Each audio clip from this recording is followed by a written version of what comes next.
Bismillahirrahmanirrahim. Assalamualaikum warahmatullahi wabarakatuh. Alhamdulillahi rabbil alamin. Alhamdulillahi wallahu ahad. Allahus samad. Lam yalid wa lam yulad wa lam yakul lahu kufuwan ahad. Nahmaduhu wa nasta'inuhu wa nastaghfiruh wa na'udzu billahi min syururi anfusina wa min sayyiati a'malina may yahdihillahu fala mudilla lahu wa may yudlil fala hadiya lahu. Asyhadu an la ilaha illallah wa asyhadu anna Muhammadan 'abduhu wa rasuluh. Allahumma shalli ala Muhammad wa ala ali Muhammad kama shallaita ala Ibrahim wa ala ali Ibrahim innaka Hamidum Majid. Monggo Bapak-bapak Ibu, kita awali kajian kita malam hari ini dengan membaca basmalah dan doa sebelum belajar. Bismillahirrahmanirrahim. Raditu billahi rabba wa bil islami dina wa bi Muhammadin nabiyyan wa rasula. Rabbi zidni ilma warzuqni fahma. Amin. Bersyukur kita kepada Allah Subhanahu wa taala. Malam hari ini Allah memenuhi pertemuan kita. Ini ada tukeran jadwal dengan jadwal nanti di pekan yang akan datang. Tapi malam ini Ustaz Juman tidak bisa hadir, jadi tukeran jadwal. Mestinya kami pekan depan. Malam hari ini insyaallah kita akan membahas beberapa profil mulia di dalam sejarah Islam dan nanti kaitannya dengan masalah keluarga, dan mudah-mudahan setelah ini kita mendapatkan pencerahan betapa kadang-kadang masalah yang kita anggap rumit itu di dalam agama ini dipandang sebagai masalah yang sederhana. Kita mencontoh dari bagaimana Rasulullah SAW menata keluarganya dan juga seorang sahabat yang lain. Kita berangkat dari firman Allah di dalam surat Al-Ahzab ayat 37. Jadi ini rangkaiannya Bapak Ibu. Di ayat 35-nya asbabun nusulnya itu kan Asbabun Nuzul ayat yang ke-35 itu kan diuraikan di situ tentang orang-orang muslim laki-laki dan perempuan, orang-orang beriman laki-laki dan perempuan, orang-orang yang puasa laki-laki dan perempuan. Jadi ada sahabiah yang datang kepada Rasulullah kemudian bertanya, "Ya Rasulullah, kok di dalam Al-Quran itu yang disebut cuma laki-laki saja?" Maka kemudian Allah menurunkan firman-Nya di dalam surat Al-Ahzab ayat 35. Dan nanti di ayat 36-nya Bapak Ibu rahimahumullah, Allah Subhanahu wa taala berfirman, "A'udzu billahi minasyaitonir rajim. Wa ma kana lil mu'minin wa la mu'minatin idza qadallahu wa rasuluhu amran ay yakuna lahumul khiyaratu min amrihim wa may ya'sillaha wa rasulahu faqad dhalla dhalalan mubina." Wa ma kana lil mu'minin wa la mu'minatin, dan tidaklah pantas bagi orang-orang yang beriman laki-laki. Dipisahkan di dalam ayat ini. Wa ma kana lil mu'minin, berarti orang yang beriman laki-laki. Wa la mu'minatin, dan orang yang beriman perempuan. Karena di ayat sebelumnya, bagi rahmatullah, kita buka dulu di dalam surat Al-Ahzab ayat 35-nya. Kita lihat.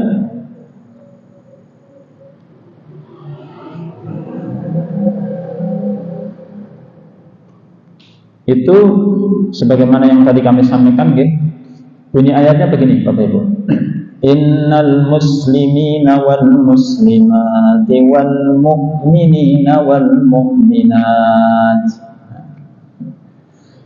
dan orang-orang Islam laki-laki juga orang Islam perempuan, dipisah ya, disebut sendiri-sendiri. Wal mu'minina wal mu'minat, orang yang beriman laki-laki dan orang yang beriman perempuan. Lihat kalimat-kalimat Allah selanjutnya. Wal qanitina wal qanita, laki-laki yang taat. Qanitin itu laki-laki yang taat. Wal qanitat, dan perempuan-perempuan yang taat.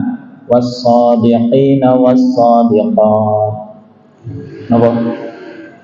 Orang-orang yang jujur laki-laki dan orang yang jujur perempuan, Masya Allah. Was-sabirina was-sabirat. Apa? Orang yang sabar laki-laki dan orang yang sabar perempuan, Masya Allah. Wal khashi'ina wal khashi'at, laki-laki yang khusyuk dan perempuan yang khusyuk, insyaallah. Wal mutasaddiqina wal mutasaddiqat.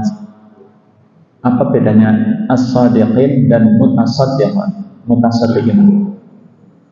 Bahasa Arab asik ya, bahasa Arab. Kira-kira yang lebih mantap mana? Yang sadiqin atau yang mutasaddiqin? Bahasa Arab itu kadang-kadang begini Pak, kalimatnya lebih panjang, malah kadang artinya menyempit. Kasih contoh nih Bapak Ibu. Kalimat jazakumullahu khairan, jazakumullahu khairan dengan jazakumullahu khairan katsiran, itu maknanya luas mana? Yang pertama apa yang kedua? Yang panjang atau yang pendek? Jadi kadang-kadang menambahi kata itu justru mempersempit makna. Jadi lebih luas maknanya yang jazakumullahu khairan tanpa ditambahi katsiran. Berikutnya was-shaimina was-shaimat. As-shaim apa Bapak Ibu? Berpuasa. Was-shaimina was-shaimat. Wal hafizina furujahum wal hafizat, orang-orang yang menjaga farjinya dan orang-orang yang menjaga farjinya yang perempuan, disebutkan laki-laki perempuan, laki-laki perempuan. Wadzakirinallaha katsiran wadzakirat, dan orang-orang yang banyak mengingat Allah, laki-laki dan perempuan. A'addallahu lahum maghfiratan wa ajran 'azima. Allah sudah menyiapkan untuk mereka ampunan wa ajran 'azima, dan pahala yang besar.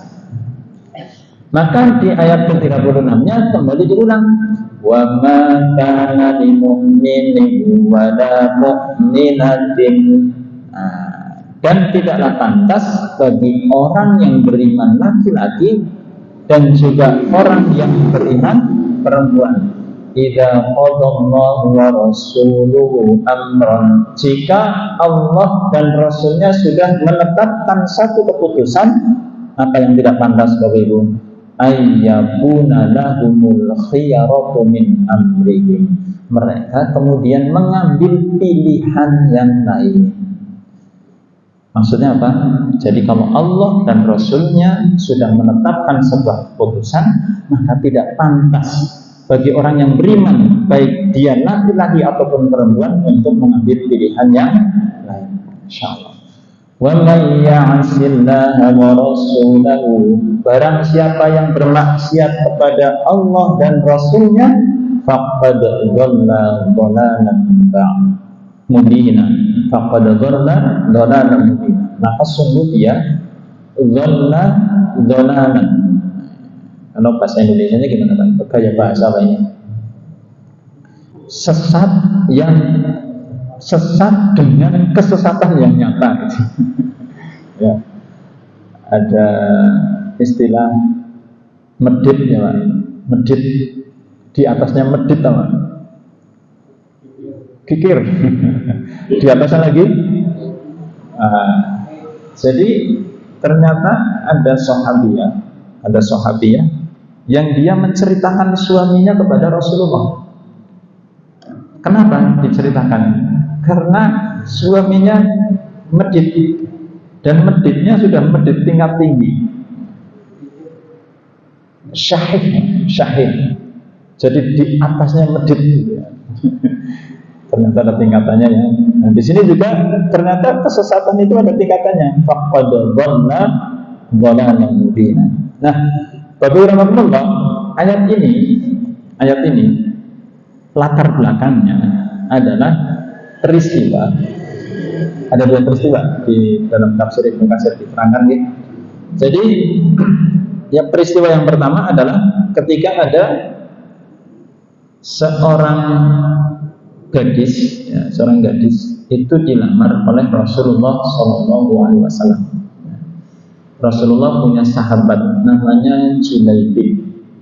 Julaibib ya, senang Junaidi ya.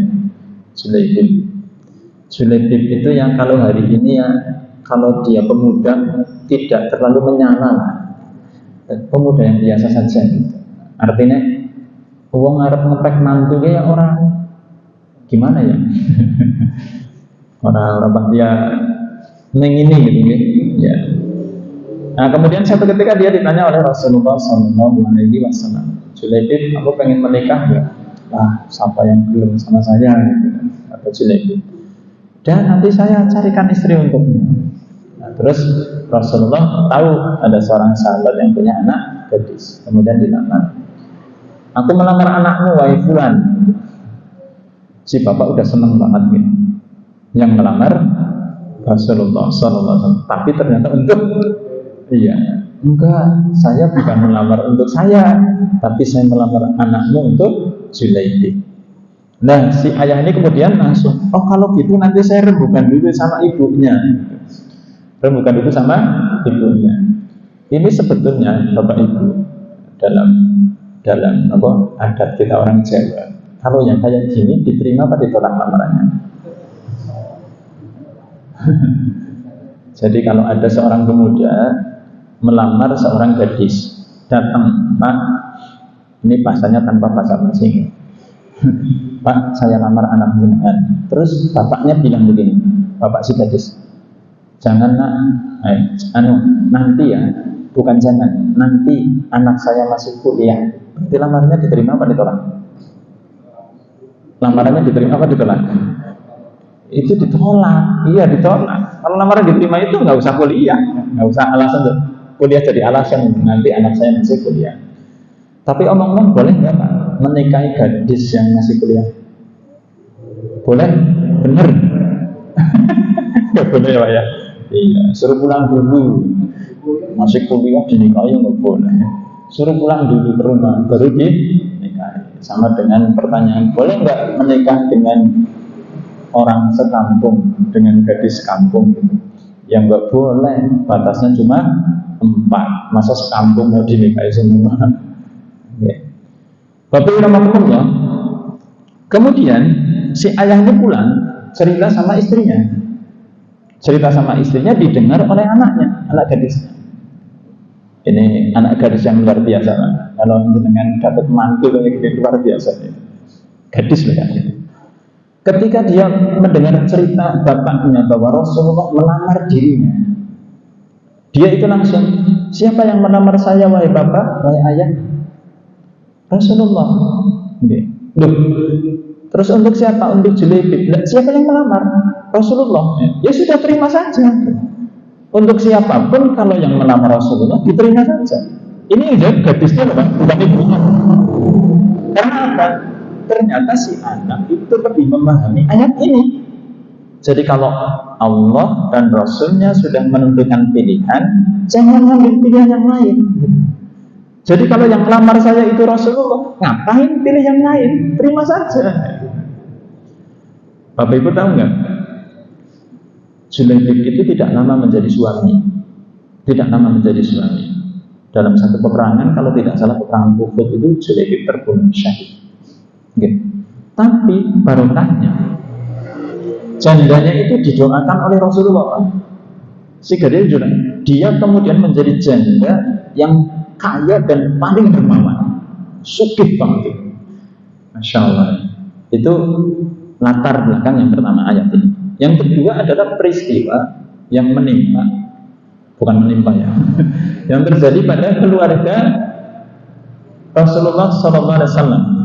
Jadi ini juga merupakan satu keistimewaan Bapak Ibu. ada banyak nama yang disebut di dalam Al-Quran gitu. Ranking pertama namanya siapa? Sudah pernah saya sampaikan itu? Masih ingat? Sudah. Yang pertama itu namanya Fir'aun, paling banyak. Berapa? 135 kali disebut nama Fir'aun itu. Fir'aun. Ranking yang kedua Nabi Musa, tapi tidak sampai separuhnya. Kalau separuhnya berarti berapa? Separuhnya 135. 67,5 ya. Betul ya? 67,5. Nama Nabi Musa itu hanya disebut sebanyak 61 kali. Berarti tidak sampai separuhnya dari namanya Fir'aun. Nama Rasul kita disebut berapa kali?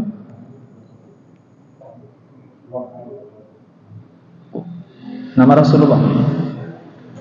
Rasulullah, nama aslinya disebut 4 kali. Nama Muhammad itu disebut 4 kali. Dan disebut dengan nama yang lain 1 kali, Ahmad. Jadi totalnya 5 kali. Ya. Nama yang mau kita ceritakan ini Pak, hanya disebut sekali dalam Quran. Nama sahabat hanya disebut sekali-kalinya dalam Al-Quran, dan itu menunjukkan keistimewaan beliau. Karena tidak ada sahabat yang lain yang disebut namanya langsung. Sahabat-sahabat yang lain itu hanya disebut dengan domirnya saja. Tapi kalau sahabat ini itu disebut namanya. Ya, nanti bapak-bapak dan ibu-ibu buka tadi surat Al-Ahzab ayat yang ke-37. Di situ ada sebaris nama. Coba alon-alon ya, nanti ditebak namanya siapa. Saya baca ayatnya, nanti bapak dan ibu tebak nama siapa yang disebut di dalam ayat 37 surat Al-Ahzab. Siap-siap ya. Wa in taqulu lilladzi an'ama Allahu 'alaihi wa an'amta 'alaihi amsik 'alaika zawjaka واتق الله وتخفي في نفسك ما الله مبديه وتخشى الناس والله أحق أن تخشاه فلما قضى زيد منها وطرا زوجناكها لكي لا يكون على المؤمنين حرج في أزواج أدعيائهم إذا قضوا منهن وطرا وكان أمر الله مفعولا. Sinten nama siapa? Zaid. Pinter ya. Mana kalimat yang mana? Kira-kira. Falamma qadha Zaidun minha watara. Zaid. Jadi kalau di bahasa dalam bahasa Indonesia kan Zaid ya. Tapi aslinya Zaid. Karena Zaid dengan Zaid itu beda arti. Jadi ini yang dimaksud adalah Zaid. Bapak rahmatullah, Zaid yang dimaksud adalah Zaid bin Harithah.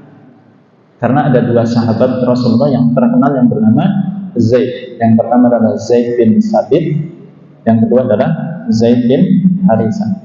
Kalau Zaid bin Sabit itu posisinya beliau sekretarisnya Rasulullah SAW, penyakirnya Rasulullah.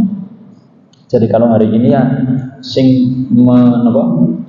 menyampaikan apa yang disampaikan oleh Rasulullah, bahasanya lewat syair. Zaid bin Sabit nih. Kalau Zaid bin Harithah, nah ini riwayatnya. Beliau itu sebetulnya dulunya bukan budak. Dulunya satu ketika beliau berjalan-jalan dengan ibunya di satu daerah. Kemudian daerah itu didatangi oleh pasukan berkuda. Nah, beliau dengan ibunya kemudian ditangkap dan dijadikan budak. Nah, yang membeli, kan beliau dibawa ke pasar Uqas di Mekah. Kemudian dibeli oleh saudaranya Ibunda Khadijah. Nah, dibelilah beliau Zaid kecil, Zaid masih kecil, dibeli dan dihadiahkan kepada Ibunda Khadijah binti Khuwailid yang waktu itu sudah menjadi istri Rasulullah SAW. Maka kemudian Ibunda Khadijah menghadiahkan Zaid ini kepada suaminya.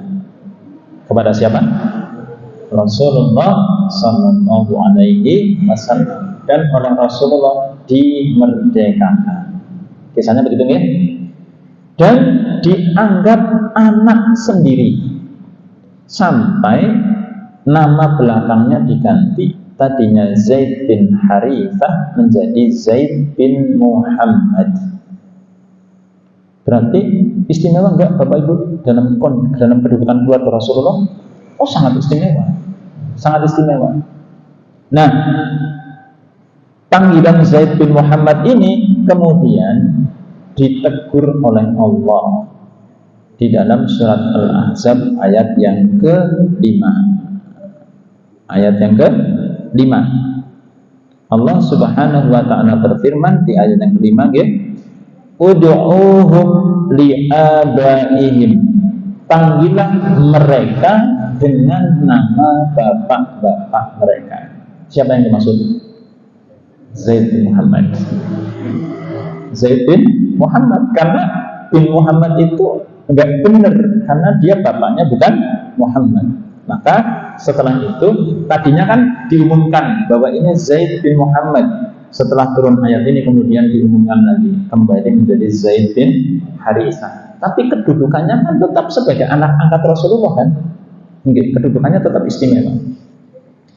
Dan bapak-bapak, ibu rahimahumullah, di dalam hadis, walaupun hadisnya bukan hasan sahih, disebutkan bahwa kalau ada seseorang menasabkan diri kepada orang yang bukan bapaknya, padahal dia tahu, itu kafir loh. Ngeri banget. Jadi kok kita berani-berani menasabkan diri kita kepada orang yang bukan bapak kita, itu dihukumi kafir. Bapak rahimahumullah, setelah beranjak dewasa, maka kemudian Rasulullah menawari Zaid untuk menikah. Nah, beliau menjodohkan Zaid ini dengan sepupu beliau, sinten? Zainab binti Jahsh radhiyallahu anha, sepupunya Rasulullah sallallahu alaihi wasallam. Ketika meminang, itu keluarganya Zainab binti Jahsh radhiyallahu anha itu tidak setuju. Tahu sebabnya apa itu? Keluarganya Ibunda Zainab, nanti kan beliau menjadi istri Rasulullah, menjadi ummahatul mukminin. Keluarganya Ibunda Zainab itu kan keluarga bangsawan, keluarga terhormat. Sementara Zaid itu mantan budak. Mantan budak. Maka kemudian sebagian keluarganya tidak ridho. Nah, ya dongeng aja lah kayak gitu ya, dongeng aja. Tapi lihat Bapak Ibu, ketika kita bahas kembali ke ayat yang ke-36-nya, ke-36-nya tadi, wa ma kana lil mu'minin wa la mu'minatin idza qada Allahu wa rasuluhu amran ay yakuna lahumul khiyaratu min amrihim. Ketika dijodohkan itu, Bapak rahimahullah, Ibunda Zainab sebetulnya juga tidak gimana ya rasanya. Saya bangsawan, mau dinikahkan dengan mantan budak. Tapi lihat, beliau bertanya kepada Rasulullah sallallahu alaihi wasallam, wahai Rasulullah, apakah engkau meridhoi aku menikah dengan Zaid? Pertanyaannya begitu. Apakah engkau meridhoi aku menikah dengan Zaid? Rasulullah menjawab, aku ridho. Dengan jawaban itu, maka kemudian Ibunda Zainab bersedia dinikahi oleh Zaid bin Harithah. Dengan jawaban itu. Ini satu kasus ya Pak ya, ini satu kasus. Ayat ini punya cerita yang lain. Tadi cerita yang pertama kan yang istrinya Julaibib ya. Cerita yang kedua Ibunda Zainab dan Zaid. Cerita yang ketiga Pak. Nah, cerita yang ketiga nih. Ada sepasang budak berarti laki-laki dan perempuan menjadi suami istri. Ini budaknya Ibunda Aisyah radhiyallahu anha.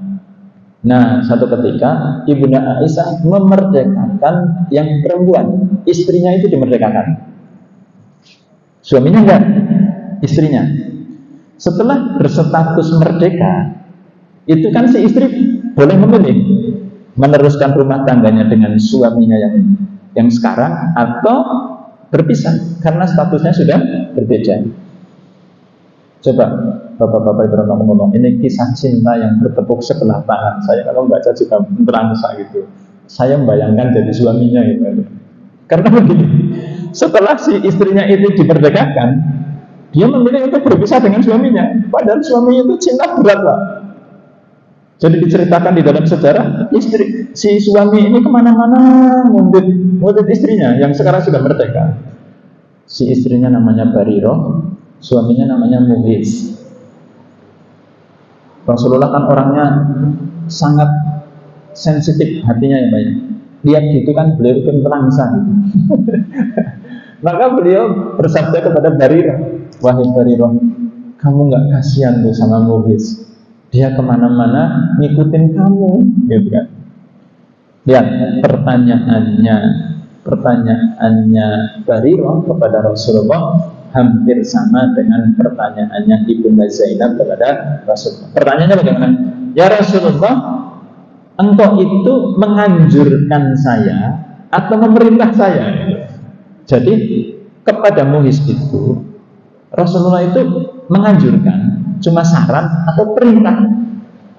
Jawaban Rasulullah, aku hanya menganjurkan.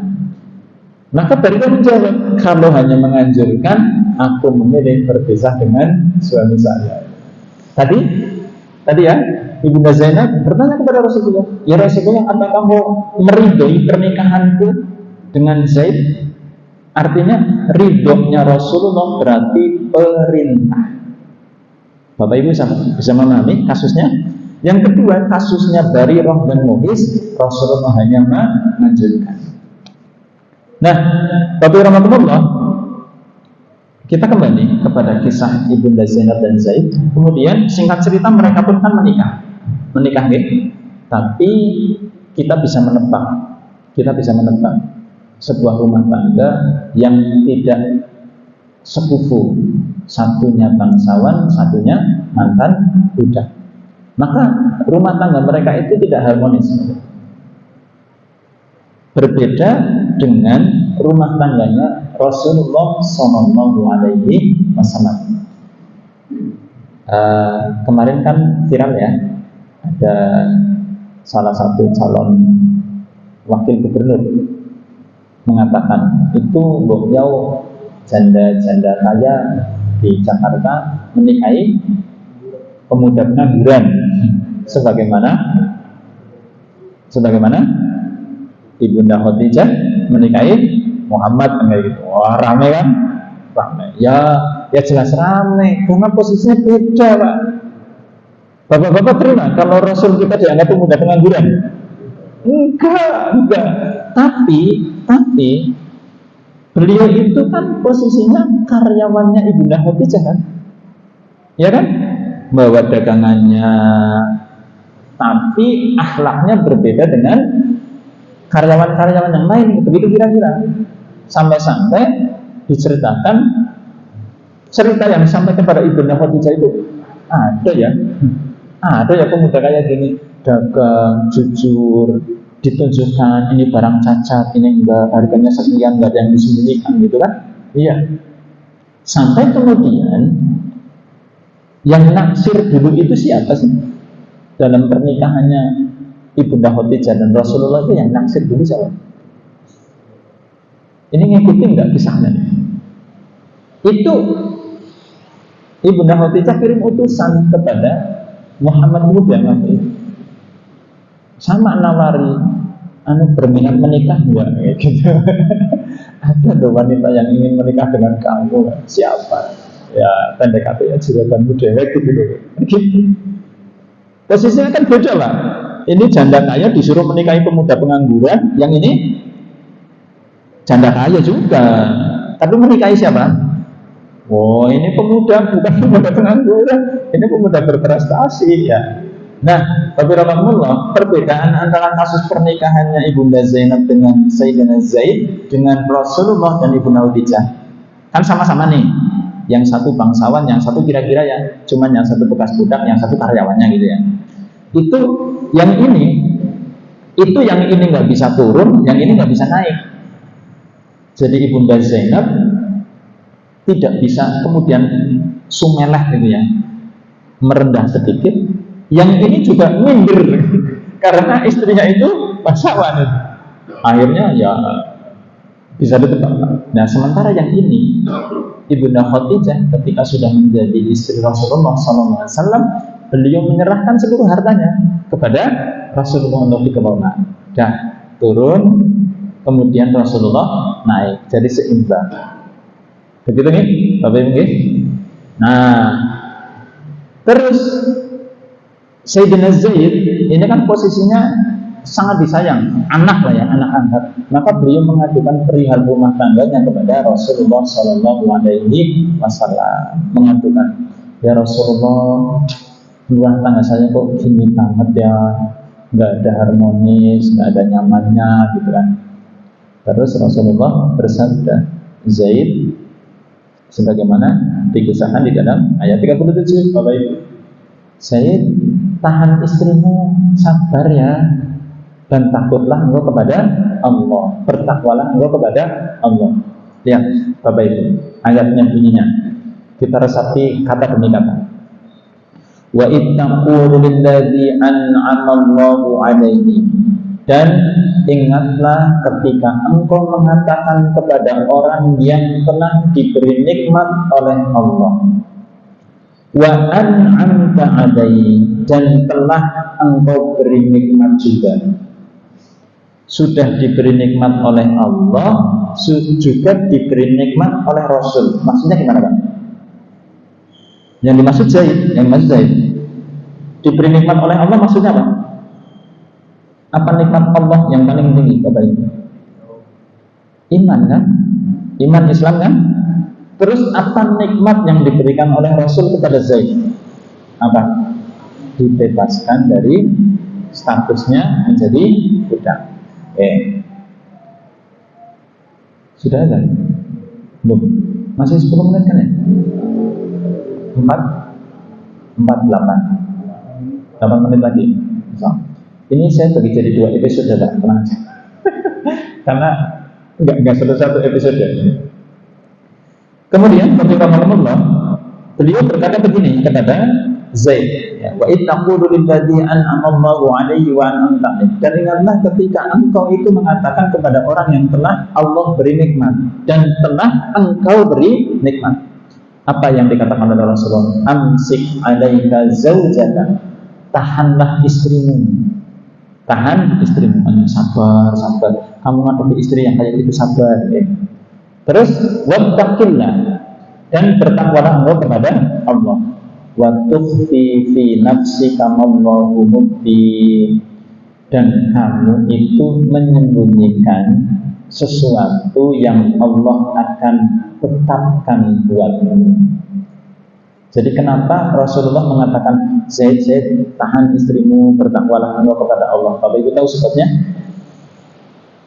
Sebetulnya Rasulullah sudah diberitahu oleh Allah Subhanahu wa Ta'ala bahwa nanti Ibunda Zainab binti Jahaz yang saat itu statusnya masih istri dari Sayyidina Zaid akan menjadi istri Rasulullah. Pertanyaannya Bapak Ibu, kalau panjenengan menjadi Rasulullah, berat enggak? Tahan, tapi sudah dikasih tahu nanti Zainab itu akan jadi istrimu. Rasanya gimana? Itu beratnya jadi Rasul gitu Pak. Jadi ayat ini ayat apa Pak? Menurut jenengan? Pura-pura jadi ahli tafsir. Di dalam Al-Quran ada ayat-ayat hiburan. Rasulullah sedih, Amul Huzn, turun surat Al-Kahf, turun surat Yusuf. Terus surat Al-Isra, Rasulullah diisrakan. Itu adalah bentuk hiburan kepada Rasulullah SAW. Tapi sebaliknya Bapak Ibu, ada ayat-ayat teguran. Ayat-ayat teguran, dan itu tidak mengurangi kemaksuman Rasulullah. Jangan karena kita mendengar kata teguran jadi, oh berarti Rasulullah tidak maksum. Tidak. Rasulullah tetap maksum. Kasus-kasus yang Allah hadirkan di dalam kehidupan Rasulullah yang perlu ditegur itu nanti akan mengandung pelajaran yang sangat berharga buat kita semua. Termasuk di dalam ayat ini. Ayat ini adalah ayat teguran. Kenapa? Rasulullah sudah tahu bahwa nanti Ibunda Zainab akan jadi istri beliau. Tapi pada saat yang sama justru beliau menyuruh Zaid untuk mempertahankan rumah tangganya. Paradoks Bapak Ibu. Nah itu. Jadi Allah itu kalau mau melehke gitu ya. Tapi disinilah bukti bahwa Rasulullah itu betul-betul Rasulullah. Coba sifat wajib Rasul ada berapa Bapak Ibu? 1. Ada 4 kan? Ada 4. 1 sidik. Yang kedua amanah. Yang ketiga tabligh. Yang keempat fatonah. Sifat Rasul yang mana yang berlaku di ayat ini? Yang sidik, yang amanah, yang tabligh, apa yang fatonah? Fatonah? Enggak lah, yang tabligh lah. Jadi Rasul itu tidak menyembunyikan kan? Ayat ini ayat teguran. Kalau Rasul tidak bersifat tabligh, beliau akan sembunyikan ayat ini. Aja disampaikan karena ayat teguran.